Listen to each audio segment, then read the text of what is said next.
जय जगन्नाथ दर्शक बंधु मु ओडिया मो चाष बढ़िया यूट्यूब चैनल को आपण मानक स्वागत। वर्तमान आसतु एक चाषी भाई सहित आलोचना करवा बैगण फसल विषय। आपण परिचय टिके देबे। मो ना वृंदावन बेहरा चिन्नरा रघुनाथपुर पोस्ट कालिका प्रसाद थाना जिला नयागढ़ मु बासिंदा अटे। आपण केते वर्ष नै चाष रे अछंती? प्राय 25-26 वर्ष होला जो चाष कलेनी। वर्तमान ये जो बैगण करछंती कोन वेराइटी रो कोन कंपनी रो बैगण? एटा अक्षिता बैगण। अक्षिता बैगण केते एरिया करछंती? बैगण 1.5 माने हेबो। 1.5 माने वर्ष को तादर केते कोन प्रॉफिट अछि?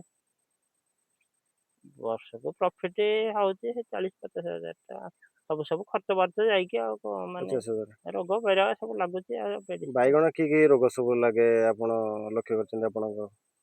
बैगण रे मुख्यतः ए मूल सढ़ा रोग लागुची, कांडा बिंधा रोग लागुची। हो धन्यवाद आपण सहित कथबार्ता हेतु। ଆପଣ ବହୁତ ବହୁତ ଧନ୍ୟବାଦ।